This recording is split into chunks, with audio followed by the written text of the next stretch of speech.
So we're going to solve these three variable systems using a matrix, okay? And so I'm going to use the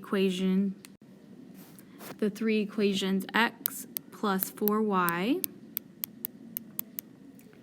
minus 2z equals 12. And I'm also going to have 3x minus y plus 4z equals 6, and negative x plus 3y plus z equals negative 9. Okay? So to write this as a matrix, I'm only going to take the coefficients. So for the first equation, it's going to be 1, 4, negative 2, and 12. So I'm just going to make some little dots to kind of separate where the equal sign is. And 3, negative 1, 4, and 6, negative 1, 3, 1, and negative 9. If your equations are not all lined up as x, y's, and z's, then you need to rearrange your equations so that you do have them lined up in columns, because this needs to be your x's, y's, z's, and then these are your constants, okay? So if they're not like that, if they're not arranged in the same order, you need to rearrange them, okay? So our goal here is to get these to be 0, because then what will be left is the z's, and we can solve for z, okay? So we're not ready to do that yet, but I just wanted to kind of show you what our goal is. So we need to make these zeros, and to do that, I'm going to use elimination, okay? You want to go ahead and start with this first one. We want to eliminate this 3, and so we want to replace that with a 0 eventually, okay? And so looking around, what I would probably do is multiply this third equation by 3, because what will happen then is I will have a negative 3 in the x spot and a positive 3 in the x spot for my second equation, and when I combine them I'll get 0, and I'll put it in row 2. So let me show you what that looks like. So if I'm going to go ahead and multiply 3 times row 3, I'm going to write that down, and then I'm going to add it to row 2. And after I add it to row 2, I'm going to put my answer in row 2, because I'm hoping that this first one's going to be 0, and I need a 0 there. Okay? So, after I multiply by 3, this will give me negative 3, 9, 3, and negative 27. I need to add those numbers to row 2 and put the answer in row 2. Okay? So that means row 1 is still going to be 1, 4, negative 2, and 12. Okay? And my row 3 is still going to be negative 1, 3, 1, negative 9. It's my row 2 that's going to be replaced. Okay? So, negative 3 and positive 3 will make 0. Negative 1 and 9 make 8.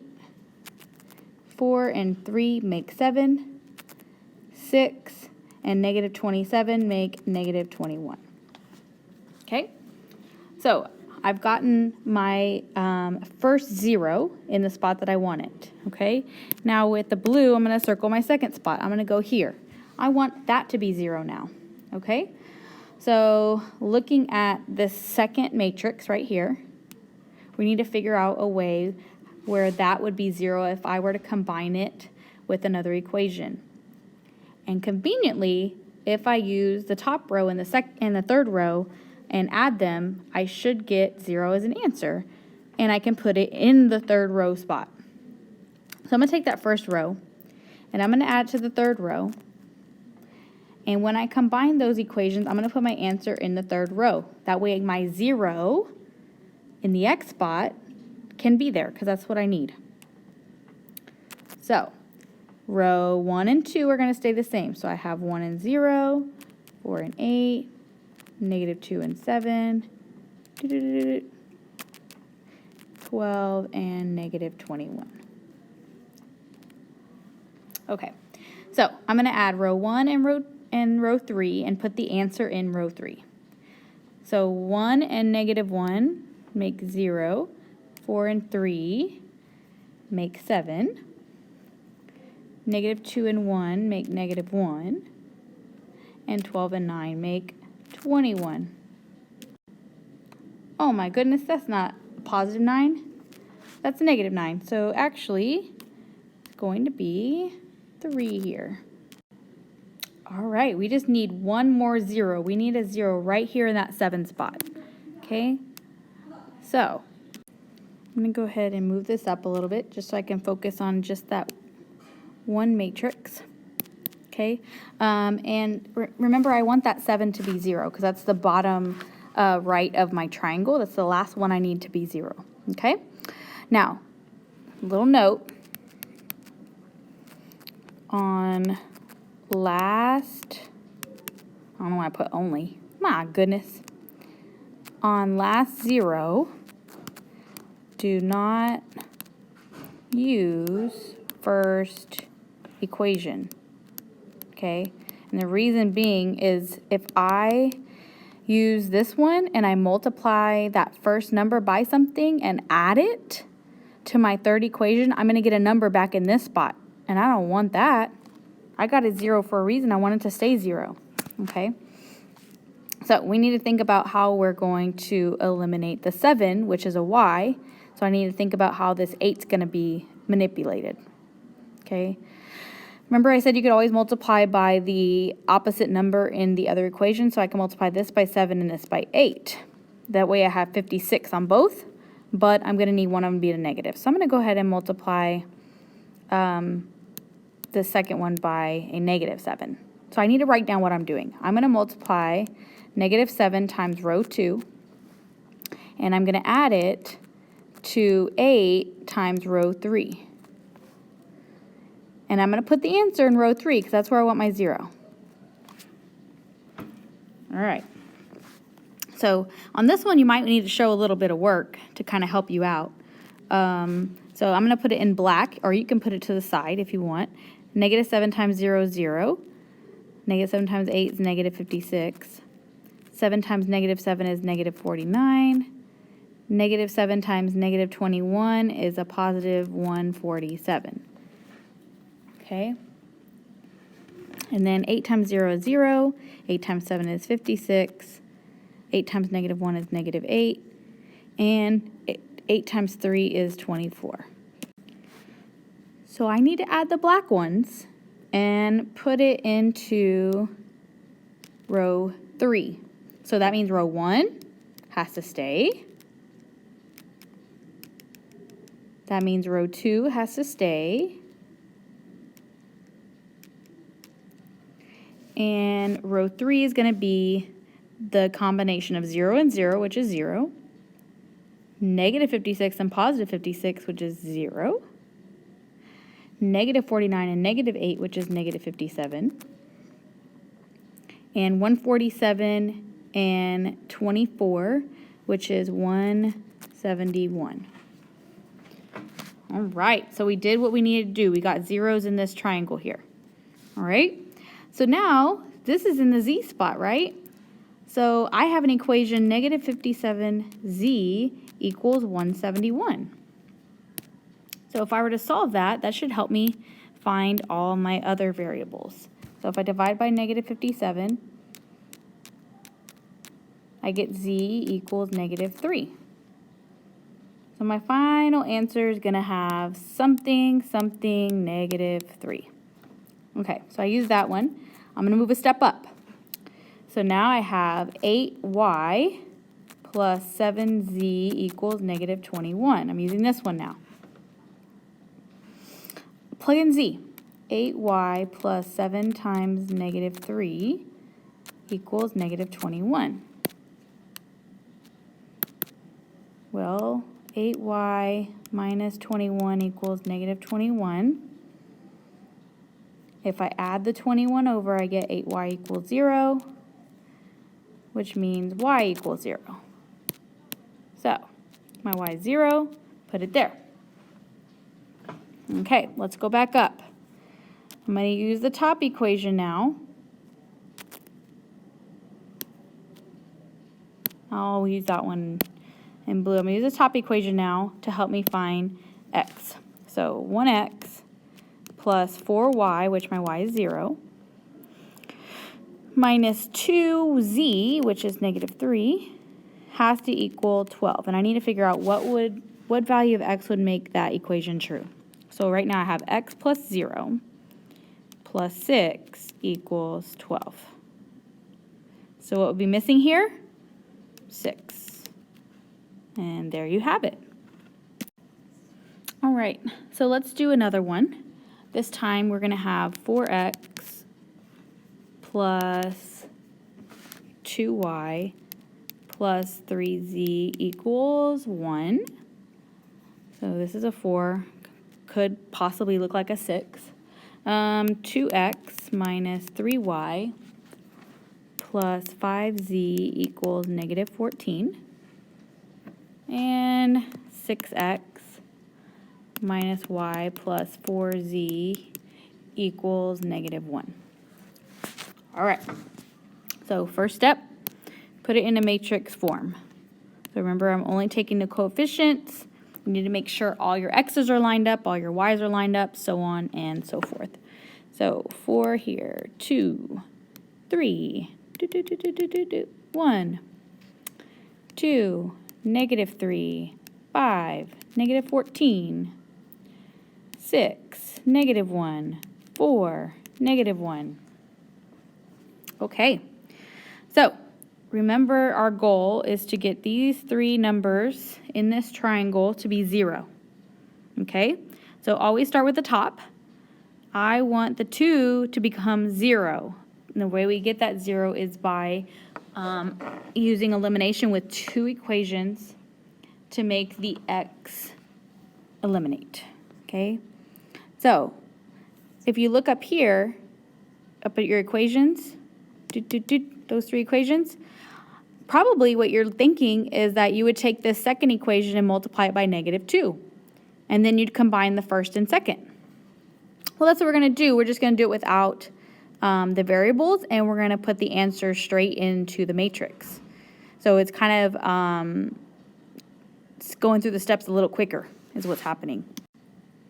I'm going to write down what I'm going to do. I'm going to take row 2, multiply it by negative 2. So negative 2 is going to multiply by row 2, and then I'm going to add it to row 1. And I'm hoping that my x's will cancel out and give me a 0 so I can put it in row 2. Okay? So let's do that. Since I'm putting it in row 2, that means row 1 and row 3 are going to stay. So this is going to be 4, this is going to be 6. This is going to be 2 and negative 1. 3 is going to be up here, 4 down here. 1 up here, negative 1 down here. Okay, so if I multiply row 2 by negative 2, so I'm multiplying this whole row by negative 2, so that's negative 4. And negative 4 plus 4 is 0. So then I do negative 2 times negative 3, which is positive 6. 6 plus 2 is 8. So if you don't like to show work a whole lot, this might be a good method for you because I'm not going to ask for a ton of work. Just mainly like these equations. What are you doing? Tell me what you're doing. Okay, so negative 2 times 5 is negative 10, but negative 10 plus 3 is negative 7. And negative 2 times negative 14 is 28, but 28 plus 1 is 29. All right, let me make that a little bit easier to read, 29. All right, so now I got my first one done.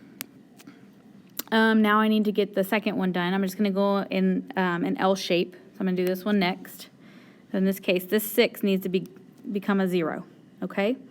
But if I were to multiply the row 2 by anything and add it to the 6, I'm still going to get 6 because row 2 has a 0 in the x spot. So I have to use the top one. All right.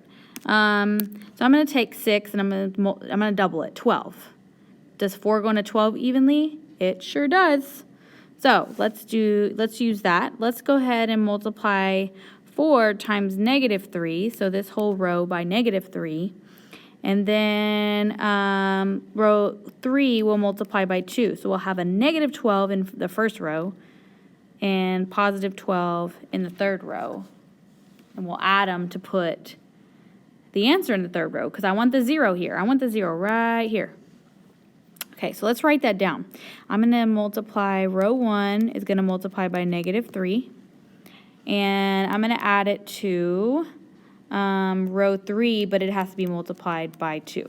So negative 3 times row 1, I'm going to add it to 2 times row 3. But when I'm done, I need to put the answer in row 3, so that's where my 0 needs to be. Okay, so let's do that. This one might be one of the ones that you're going to have to put a little bit of work on the side because that way you don't mess up anywhere.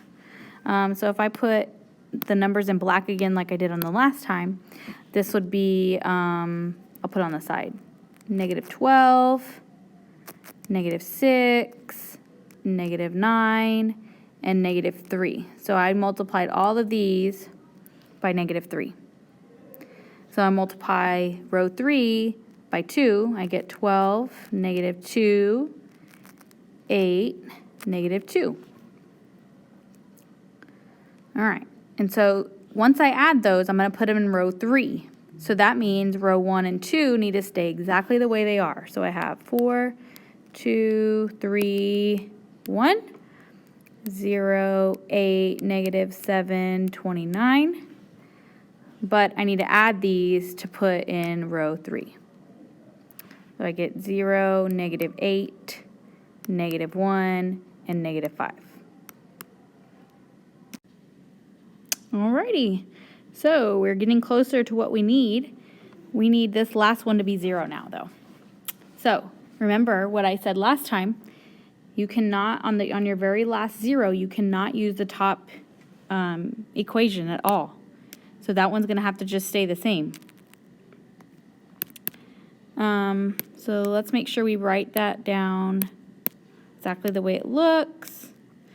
4, 2, 3, 1. I'm not going to multiply with that one. Oh, look! I can just add row 2 and row 3 because these 8s are going to cancel out, and I'm going to put it in row 3 so that I have a 0 where that negative 8 is right now. So row 2 is just going to stay the same.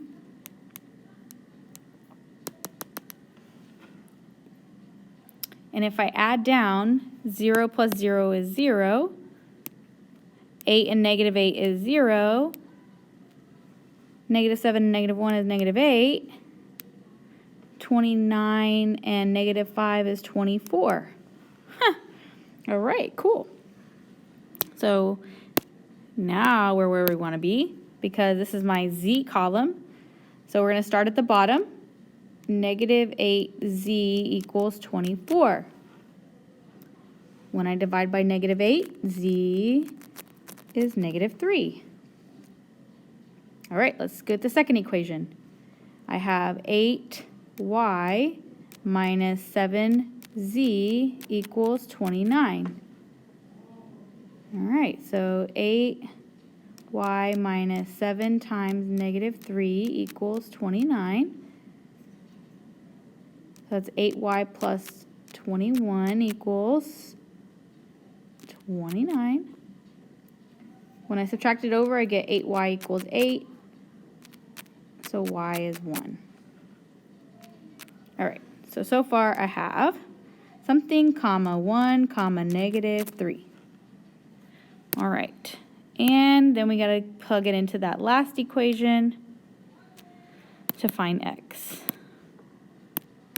So we have 4x plus 2y, which in this case y is 1, plus 3z equals 1. Ah, we didn't plug in z. Oh my goodness. Let's do that. So z is going to be negative 3. All right, so 4x plus 2 minus 9 equals 1. And so that's a negative 7. 4x minus 7 equals 1. When I add it over, I get 4x equals 8, which gives me x equals 2, and there is a coordinate point at which all three planes intersect.